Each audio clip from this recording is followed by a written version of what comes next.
Hello everyone, welcome back to Mumtaz makeup and mehendi corner. চলে এসেছি 13th জুনের একটা আনকাট ভিডিও নিয়ে। এখানে আমি আমার সেদিনকার ব্রাইডের সাথে প্রথমেই দেখা করিয়ে নিই তোমাদের। এটা ছিল আমার সেদিনকার ব্রাইড। তো চলো কি বলে শুনি। আজকের ব্রাইড হচ্ছে আমার অনেক ছোট বোন, বলবো আমি। একসঙ্গে আমরা ছোটবেলায় পড়তাম মুনাইয়ের। তো মুনাইয়ের থেকে একটু জানবো কেমন ইচ্ছা সাজার। ওকে, একটু জোরে বল, কেউ শুনতে পেলো না। তোমার পছন্দ যেমন সেরকম সাজিয়ে দাও। ওকে, তোর কোনো ডিমান্ড নেই? ওকে, শুধু সুন্দর লাগলেই হবে। হ্যাঁ, একদম। ওকে, তো চলো দেখি আমরা মুনাইকে কেমন সাজাতে পারি। তো এখানে দেখো ব্রাইড চলে যাচ্ছে। কি অবস্থা ভাবো, কি হয়েছিল সেটা পরে বলছি। কিরে প্রীতি, না সাজিয়ে বসে আছিস? না সাজিয়ে বসে আছিস? চলে গেছে? কি হয় বল।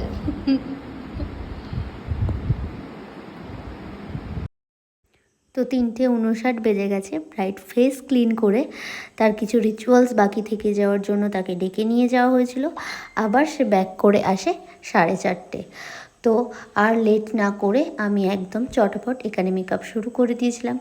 প্রত্যেকটা প্রোডাক্ট যা যা আমি অ্যাপ্লাই করেছি সমস্তটা আমি তোমাদের সাথে শেয়ার করেছিলাম। যেহেতু গরমকাল, আমাদের সেম কথা যেটা প্রত্যেক ভিডিওতে বলে থাকি, আমাদের ভীষণই চাপ থাকে যাতে আমরা ব্রাইডকে যে মেকআপটা করব সেই মেকআপটা যাতে তাদের লং লাস্টিং হয়, মেকআপটা যেন তাদের যতটা টাইম প্রয়োজন ততটা টাইম স্টে করে, সেটা আমাদের ভাবতে হবে। এবং আমরা এখন ক্লায়েন্টকে বারবার বলে থাকি যে অবশ্যই যেন এসি বা কুলার বা একান্ত পসিবল না হলে বড় স্ট্যান্ড ফ্যান ব্রাইডের সামনে থাকে। কারণ যত দিন যাচ্ছে গরমের পরিমাণ, হিউমিডিটি তত প্রচুর পরিমাণে বেড়ে যাচ্ছে। আর এখন মানুষের কিন্তু ঘাম প্রচুর পরিমাণে হয়।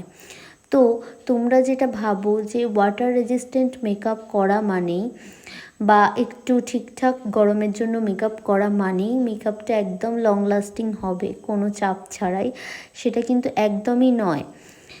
ওয়াটার রেজিস্ট্যান্ট হওয়া এক জিনিস আর সোয়েট প্রুফ হওয়া এক জিনিস। সোয়েট কন্ট্রোল করার ক্ষমতা কোনো মেকআপের নেই, কারণ এটা কোনো প্লাস্টিক সার্জারি নয়, এটা একটা জাস্ট মেকআপ। এটা কোনো ফিক্স জিনিস নয় যেটা আমি মুখে একবারে ফিক্স করে দিতে পারি। তো আর ঘাম আটকানোর ক্ষমতা কারণ নেই। উপর থেকে জল স্প্রে করা এক জিনিস আর ভেতর থেকে ঘাম হওয়া এক জিনিস। আমরা সবসময় চেষ্টা করি ঘাম হলেও যাতে ক্লায়েন্টের মেকআপটা ঠিক থাকে।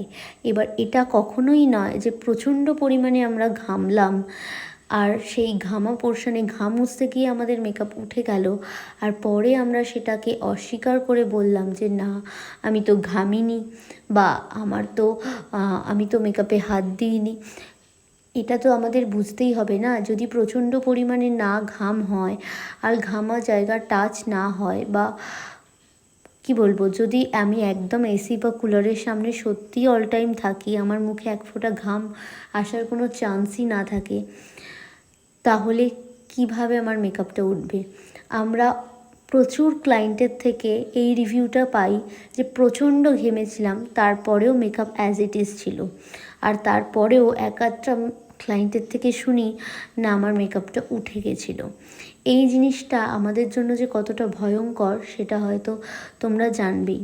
কেউ কখনো কারোর কাজ খারাপ করতে চায় না, কারণ কাজটাই আমাদের ভালোবাসা, কাজটাই আমাদের পরিচয়। তাই সব সময় একটা কথা প্রত্যেককে বলি, এই প্রচণ্ড গরমে তোমরা যেমন একটা সুন্দর মেকআপ আমাদের থেকে নিচ্ছ, সেটাতে ইনভেস্ট করছো, অবশ্যই তোমরা চেষ্টা করো তোমরা যেখানে তোমাদের আফটার মেকআপ বসবে সেখানে এসি পসিবল না হলে কুলার, সেটাও পসিবল না হলে যদি স্ট্যান্ড ফ্যান থাকা সম্ভব হয়। কারণ যাদের স্কিনে একটু প্রবলেম রয়েছে বা যাদের কিছু কিছু পোর্শন প্রচণ্ড বেশি ঘামে, সেই জায়গাটা কন্টিনিউ 8 ঘন্টা 10 ঘন্টা ধরে যদি ঘামতে থাকে তাহলে সেই জায়গাটাতে মেকআপ একটু হলেও নড়চড় হবে। এই ব্যাপারটা তোমাদের বুঝতে হবে। তো দেখো, এই বলতে বলতে আমার এখানে মেকআপ শেষ। আর আমার এই ব্রাইড কিন্তু একটা ইউনিক কালারের শাড়ি পরেছে তার বিয়ের দিন, বিকজ তার রেড শাড়ি পছন্দ নয়। কিন্তু ওকে কিন্তু খুব মিষ্টি লাগছিল। ও কি রিভিউ দিল চলো শুনে নিই। তো আমাদের আজকে মুনাইকে সাজানো কমপ্লিট, এটা হচ্ছে ওর কমপ্লিট লুক।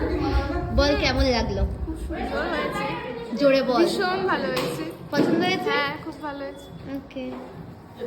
তো আমরা তো ব্রাইডের রিভিউ পেয়ে গেলাম। ব্রাইডকে তো ভীষণ মিষ্টি লাগছে। তোমরা কমেন্ট করে জানিও তোমাদের কেমন লাগলো আমাদের এই ব্রাইডকে। ব্রাইডের মেকআপ কতটা লং লাস্ট করেছিল সেটা তো পরের দিন ওকে যখন রিসেপশনে সাজাতে যাব তখনই শুনে নেব।